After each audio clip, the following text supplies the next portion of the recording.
Baik, bismillahirrahmanirrahim. Assalamualaikum warahmatullahi wabarakatuh. Perkenalkan, nama saya Afifah Salsabila dengan NIM 11190183000090 dari kelas 5C PGMI. Di sini saya ingin membuat video yang bertujuan untuk memenuhi tugas UAS mata kuliah keterampilan berbahasa. Mari kita simak videonya sampai akhir ya. Bahasan kelompok 1 yaitu mengenai menyimak. Pengertian menyimak. Menyimak adalah kegiatan untuk memperoleh informasi serta menangkap isi atau pesan dengan melakukan kegiatan mendengarkan secara penuh perhatian, pemahaman, apresiasi, serta interpretasi. Setelah kita memahami apa itu kegiatan menyimak, maka dalam menyimak juga terdapat tahapan-tahapannya. Tahap yang pertama yaitu tahap menyimak, di mana kita menyimak isi materi yang disampaikan oleh pemateri. Tahap yang kedua yaitu tahap memahami, di mana kita bisa memahami dari isi materi yang disampaikan oleh pemateri secara langsung. Pada tahap yang ketiga yaitu tahap menginterpretasi, di mana pada tahap tersebut kita bisa menafsirkan materi-materi yang disampaikannya. Tahap yang keempat yaitu tahap mengevaluasi. Pada tahap ini kita bisa memberikan suatu solusi atau saran kepada pematerinya. Dan pada tahap yang kelima atau tahap yang terakhir yaitu tahap menanggapi, di mana kita bisa menanggapi isi materi-materi yang telah disampaikannya. Kemudian terdapat ragam menyimak. Yang pertama ada menyimak ekstensif, yaitu aktivitas menyimak mengenai hal-hal yang lebih umum dan bebas terhadap suatu ungkapan, serta tidak perlu dibawahi adanya bimbingan langsung dari guru. Yang kedua, menyimak intensif, yaitu kegiatan menyimak yang lebih kontrol terhadap suatu hal tertentu. Dan yang ketiga, menyimak estetik, yaitu kegiatan menyimak yang berhubungan dengan karya sastra. Tujuan menyimak adalah sebagai sarana dalam memahami makna bunyi-bunyi bahasa yang bertujuan untuk berkomunikasi yang melibatkan pendengaran dan lisan. Nah, yang terakhir ini kita akan membahas terkait proses menyimak. Pada proses menyimak ini ada 5, tidak jauh beda dari tahapan menyimak yang sudah saya jelaskan di awal tadi. Pada proses menyimak yang pertama itu ada tahap mendengarkan, di mana pada tahap ini kita mendengarkan isi materi-materi yang disampaikan oleh pembicara. Kemudian proses yang kedua yaitu tahap memahami, di mana kita pada tahapan ini memahami isi materi-materi yang telah disampaikannya atau yang sedang disampaikannya. Kemudian tahap yang ketiga itu ada tahap proses menginterpretasi, di mana pada tahap ini kita bisa menafsirkan isi-isi yang disampaikannya. Kemudian pada proses tahap yang keempat yaitu tahap mengevaluasi, di mana pada tahapan ini kita bisa memberikan solusi atau suatu masukan-masukan kepada pemateri untuk menjadi lebih baik lagi jika ia menyampaikan suatu materi-materinya. Kemudian pada tahap yang kelima atau proses pada tahap yang kelima yaitu tahap menanggapi. Pada tahap ini kita bisa menanggapi suatu pertanyaan atau pernyataan kepada pemateri tersebut. Bahasan materi kelompok 2 yaitu mengenai memahami suasana menyimak defensif, suportif, kendala menyimak, dan perilaku menyimak.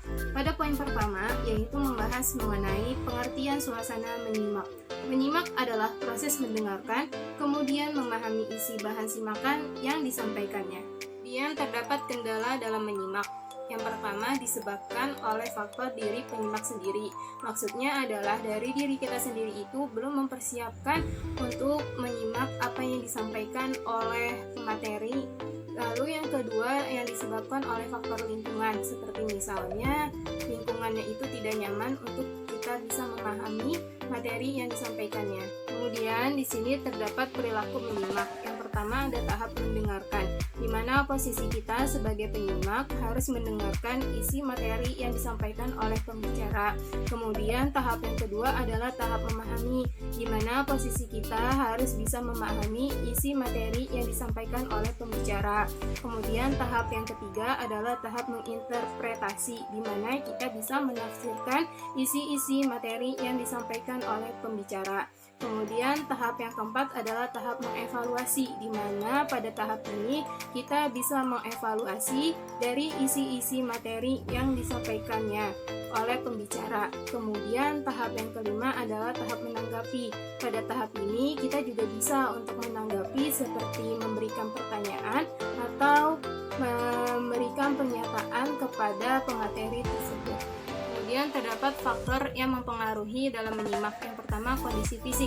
Dalam kondisi fisik ini tentu saja kondisi kita harus sehat dan juga kuat untuk bisa memahami, menyimak isi materi yang disampaikan oleh pembicara. Kemudian yang kedua, faktor pengalaman. Pada faktor ini kita harus mempunyai suatu pengalaman berbicara di depan umum supaya tidak gugup apabila ingin menyampaikan suatu materi. Kemudian yang ketiga, faktor motivasi. Pada faktor motivasi ini kita juga harus mempunyai motivasi baik itu dukungan dari teman, keluarga, atau lingkungan masyarakat. Kemudian yang keempat, faktor lingkungan. Pada faktor lingkungan ini tentu saja lingkungan yang kita tempati harus dengan yang bersih dan juga tidak ada kotoran sedikit pun supaya kita nyaman untuk menyimak apa yang disampaikan oleh pembicara. Kemudian yang kelima, faktor peranan di masyarakat, di mana pada faktor ini tentu saja kita juga harus mempunyai suatu peranan di lingkungan masyarakat. Dan yang keenam adalah faktor psikologis, di mana faktor ini kita juga harus bisa mengenali perasaan orang-orang yang ada di sekitar kita saat ingin menyampaikan suatu isi materi. Pembahasan materi kelompok 3 yaitu tentang aneka situasi pelibat menyimak, meningkatkan daya simak, dan memilih bahan menyimak yang menarik perhatian. Yang pertama ada pengertian situasi pelibat menyimak. Situasi pelibat menyimak adalah keadaan di dalam suatu kegiatan atau keterampilan menyimak yang melibatkan pembicara serta penyimak. Yang terdapat meningkatkan daya simak. Dalam meningkatkan daya simak, salah satunya yaitu lewat pengalaman audio, pemertinggi, dan kegiatan-kegiatan peningkat daya simak lainnya. Daya simak seseorang akan meningkat, salah satunya dari pengalaman audio. Setelah itu terdapat memilih bahan menyimak yang menarik perhatian. Misalnya kita sebagai pembicara itu juga harus bisa memilih bahan menyimak yang bisa menarik perhatian, seperti misalnya dalam membuat desainnya atau dalam membuat materi-materinya supaya orang yang menyimaknya itu bisa menarik perhatiannya juga. Dari kelompok 4 yaitu mengenai keterampilan berbicara. Yang pertama ada pengertian berbicara. Berbicara adalah tindak tutur yang berupa bunyi dihasilkan oleh alat ucap yang disertai dengan gerak-gerik tubuh dan ekspresi raut muka sesuai dengan fungsinya. Kemudian terdapat tujuan berbicara, yaitu untuk berkomunikasi agar dapat menyampaikan pikiran secara efektif dan pembicara memahami makna segala sesuatu. Setelah itu ada berbicara sebagai suatu keterampilan. Keterampilan berbicara adalah kompetensi yang harus dimiliki oleh setiap orang. Kemudian terdapat aspek berbicara. Yang pertama ada aspek pengetahuan, di mana dalam aspek ini dalam pengetahuan kognitifnya atau akademiknya itu dinilai. Kemudian yang kedua ada aspek sikap. Nah, dalam aspek sikap ini seperti sikap kita terhadap audiens itu bagaimana saat menyampaikan isi materinya. Lalu yang ketiga aspek tingkah laku, yaitu bagaimana ia bereaksi kepada seseorang saat ingin menyampaikan materi yang disampaikannya kepada audiens. Kemudian dalam berbicara tentu saja terdapat tahapan-tahapannya. Yang pertama tahap persiapan, di mana pada tahap persiapan ini kita harus menyiapkan dari awal sampai akhir apa yang perlu ingin disampaikannya saat kegiatannya. Yang kedua adalah tahap pelaksanaan. Pada tahap pelaksanaan ini kita menyampaikan isi materi kepada audiens. Lalu yang ketiga tahap evaluasi, di mana tahap evaluasi ini untuk memperbaiki apabila ada kesalahan atau kekurangan saat menyampaikan isi materi kepada audiens. Selanjutnya terdapat relevansi berbicara. Yang pertama, hubungan antara berbicara dengan menyimak atau mendengarkan. Yang kedua, hubungan antara berbicara dengan menulis. Dan yang ketiga, hubungan antara berbicara dengan membaca. Untuk penjelasannya akan saya sampaikan pada materi selanjutnya di kelompok 5. Bahasan kelompok 5 yaitu yaitu mengenai berbicara dengan keterampilan lainnya. Yang pertama, hubungan berbicara dengan menyimak. Maksudnya, apabila di dalam satu tempat terdapat satu orang yang sedang berbicara dan satu orang yang menyimaknya. Misalkan tempatnya di masjid sedang melaksanakan sholat Jumat, maka satu orang ini yang sedang berbicara adalah khutbah dan yang menyimaknya adalah seorang jamaah. Maka kita dengan begitu terdapat adanya hubungan berbicara dengan menyimak. Kemudian yang kedua, ada hubungan berbicara dengan membaca. Maksudnya dalam satu tempat, misalkan di kelas, satu orang ada yang sedang berbicara dan satu orangnya lagi ada yang membaca. Maka dengan begitu terdapat adanya hubungan berbicara dengan membaca. Jadi maksudnya itu apabila ada seseorang yang sedang membaca, maka dia bisa melihat apa yang dia baca terhadap pembicaranya, apakah materi yang ia sampaikannya itu sesuai atau tidak sesuainya. Ketiga adalah hubungan berbicara dengan menulis. Maksudnya apabila kita sedang berada di suatu tempat, yaitu sekolah yang mengadakan study tour, maka orang yang sedang berbicara ini adalah guru. Mereka mengasih tahu barang-barang yang harus dikasih tahu saat kita akan mengadakan study tour. Nah, sisanya itu para siswanya ya menulis apa yang harus dibawa, barang-barang atau makanan yang harus dibawa saat study tour. Maka dengan begitu terdapat adanya hubungan antara pembicara dengan menulis. Bahasan kelompok 6 yaitu mengenai aktivitas berbicara di depan umum. Pengertian berbicara. Berbicara adalah suatu alat mengkomunikasikan pada suatu gagasan-gagasan yang disusun serta dikembangkan sesuai dengan kebutuhan sang pendengar. Kemudian terdapat jenis-jenis berbicara. Yang pertama, berdasarkan situasi. Nah, situasinya ini ada berbagai macam. Ada yang sedih, ada yang senang, ada yang kesal, dan lain sebagainya. Kemudian yang kedua, berdasarkan tujuan yang ingin dicapai. Nah, dalam berbicara ini, apa maksud dan tujuan yang kita sampaikan kepada audiens. Lalu yang ketiga, berdasarkan metode dan teknik penyampaian berbicara. Saat kita menyampaikan materi, itu kita harus menentukan dulu metode dan teknik untuk berbicaranya itu seperti apa dan bagaimana. Kemudian yang keempat, berdasarkan jumlah penyimak. Nah, ini juga bisa ditentukan seberapa banyak saat kita berbicara untuk menyimaknya itu ada berapa orang. Setelah itu terdapat faktor yang mempengaruhi pembicara. Nah, pertama ada faktor kebahasaan. Dalam faktor kebahasaan ini meliputi ketepatan ucapan, intonasi, dan juga penempatan bahasa yang digunakannya. Lalu yang kedua faktor non kebahasaan, yaitu yang meliputi mimik atau gerak, penguasaan topik, dan tidak kaku saat menyampaikan materi. Kemudian terdapat faktor yang mempengaruhi pembicara. Yang pertama faktor fisik, di mana kondisi fisik saat hari H-nya kita mengalami sakit atau drop. Lalu yang kedua faktor media, di mana pada saat kita ingin menyampaikan materi, media yang kita gunakannya itu ada kekurangan atau ada kesalahannya. Kemudian yang ketiga faktor psikologis, di mana perasaan orang yang menyampaikan materinya itu terdapat gangguannya dalam perasaan mereka diri sendiri. Dari pembahasan kelompok 7 yaitu mengenai langkah-langkah dalam berbicara dan keterampilan berbicara. Yang pertama, ada langkah-langkah yang harus dikuasai dengan baik seorang pembicara. Satu, tema. Dengan tema ini tentu saja pembicara harus sudah menentukan tema yang mau ia sampaikan kepada audiensnya. Lalu yang kedua ada materi. Nah, dari materi ini kita sudah tahu dari temanya. Apabila temanya sudah ditentukan, tentu saja pembicara ini sudah menyiapkan isi materi yang akan disampaikannya.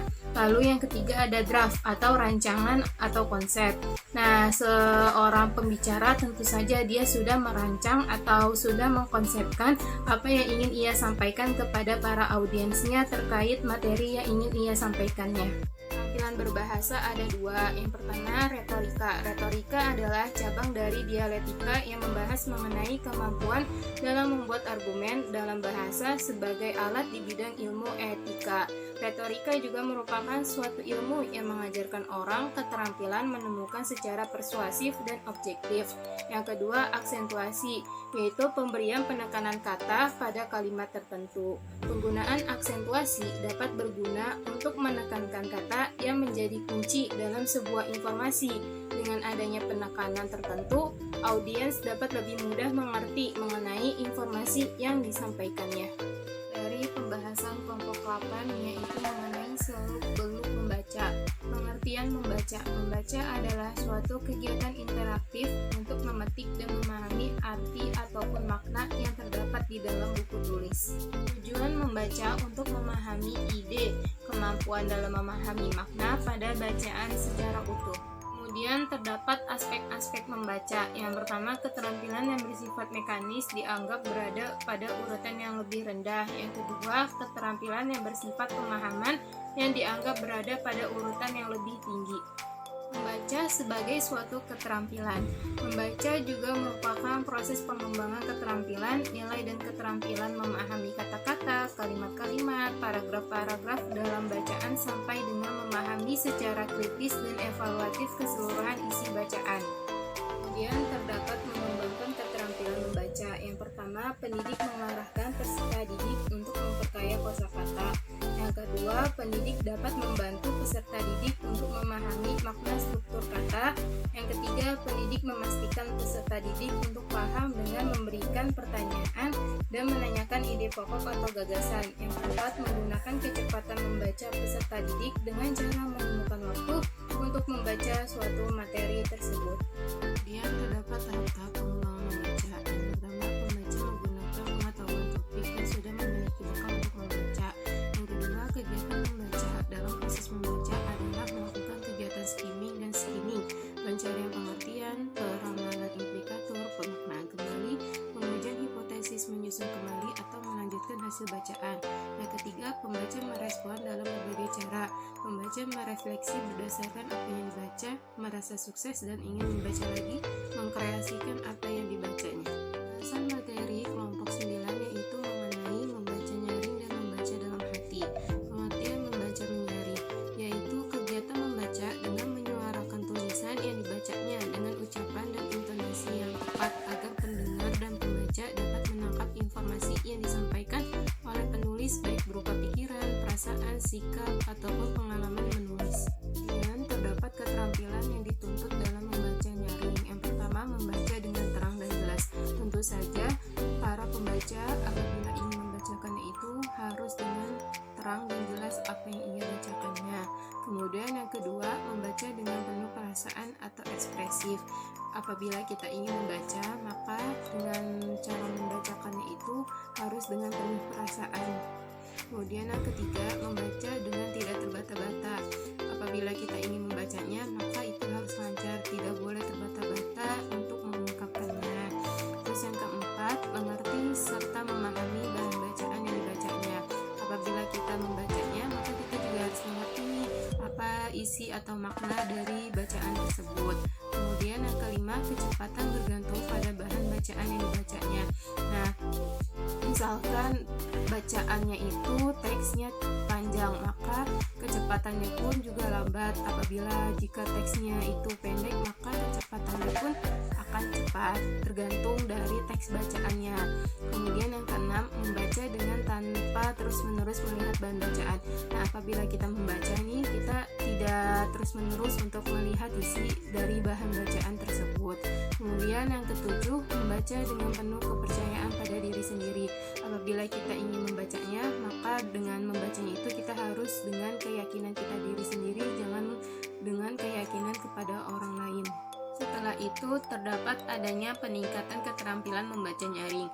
Seorang pembaca harus mampu menguasai keterampilan tersendiri. Di antaranya, seorang pembaca harus mampu menguasai keterampilan persepsi atau penglihatan dan daya tangkap, sehingga mampu mencerna kata-kata dengan cepat seperti maksud dan tujuan dari bacaan tersebut yang kita bacanya. Kemudian kemudian terdapat adanya pengertian membaca dalam hati, yaitu suatu kegiatan yang mengandalkan kemampuan visual, pemahaman, serta ingatan dalam menghadapi bacaan tanpa mengeluarkan adanya suara atau menggerakkan bibir. Setelah itu terdapat adanya jenis-jenis membaca dalam hati. Yang pertama, membaca intensif, yaitu kegiatan membaca yang dilakukan dengan cara cermat dan teliti terhadap teks isi bacaan tersebut. Yang kedua, membaca ekstensif, yaitu kegiatan membaca yang mana pembaca dituntut untuk dapat membaca suatu wacana panjang dalam waktu yang terbatas. Keterampilan yang dituntut pada membaca dalam hati. Yang pertama, membaca tanpa suara, tanpa bibir bergerak, tanpa ada desis apapun. Tentu saja dalam saat kita membaca dalam hati, itu tidak ada suara satupun dan tidak ada desis apapun itu, dan juga bibir tidak bergerak karena kita membaca dalam hati. Kemudian yang kedua, membaca tanpa ada gerakan kepala. Tentu saja saat kita membaca dalam hati tidak ada gerakan satupun, baik itu di kepala ataupun dalam badan atau pada badan kita.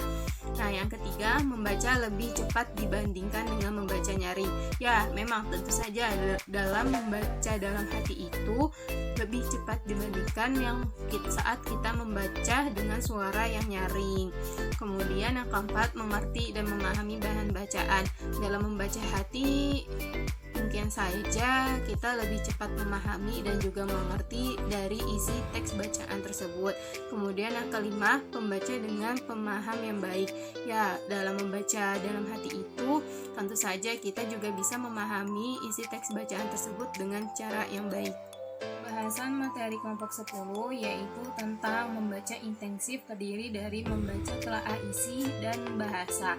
Membaca telaah isi yaitu aktivitas membaca dengan menelaah isi dari sebuah bacaan. Tujuannya yaitu agar si pembaca dapat memahami isi bacaan secara mendalam. Kemudian menggabungkan membaca telaah isi ke dalam beberapa bagian, yaitu yang pertama, membaca teliti adalah upaya dalam memperoleh pemahaman yang menyeluruh atas sebuah bahan bacaan. Yang kedua, membaca pemahaman, yaitu kegiatan membaca untuk menyerap informasi dari bahan bacaan dan memahami maksud atau makna yang tersirat dari bacaan tersebut sehingga dapat tersampaikan dengan baik ke pembaca. Yang ketiga, membaca krisis, yaitu proses membaca yang dilakukan untuk memahami secara mendalam informasi yang didapatkan dalam bahan bacaan, baik informasi tersurat maupun terselubung. Yang keempat, membaca ide, yaitu aktivitas membaca intensif yang dikerjakan untuk mencari, mendapatkan, serta memanfaatkan ide apapun yang terdapat dalam sebuah bacaan. Setelah itu, membaca telaah bahasa. Yang dimaksud adalah suatu kegiatan membaca yang lebih menitik beratkan kepada keselarasan antara sebuah isi dan bahasa yang ada dalam setiap bacaan tersebut. Kemudian, membaca telaah bahasa diklasifikasikan menjadi dua. Yang pertama, membaca bahasa. Membaca bahasa adalah kegiatan membaca yang disajikan untuk menambahkan daya kata serta untuk meningkatkan kemampuan berbahasa pada setiap individu. Yang kedua, membaca sastra. Membaca sastra adalah suatu bacaan yang memiliki nilai estetis di dalamnya, atau dalam kata lain, tulisan tersebut memiliki makna yang indah. Pembahasan materi kelompok 11 yaitu tentang seluk-beluk menulis. Pengertian menulis. Menulis adalah komunikasi tidak langsung, yaitu kegiatan yang menyampaikan pesan dengan bahan tulis sebagai medianya yang berupa pemindahan pikiran atau perasaan dengan memanfaatkan grafologi, struktur bahasa, dan kosakata dengan menggunakan lambang-lambang bahasa yang dapat dipahami oleh orang lain. Terdapat juga fungsi tulisan. Yang pertama, sebagai fungsi penataan terhadap gagasan, pikiran, pendapat, dan imajinasi seseorang. Yang kedua, fungsi pengawetan untuk mengutarakan suatu cerita atau gagasan melalui tulisan yang berbentuk dokumen.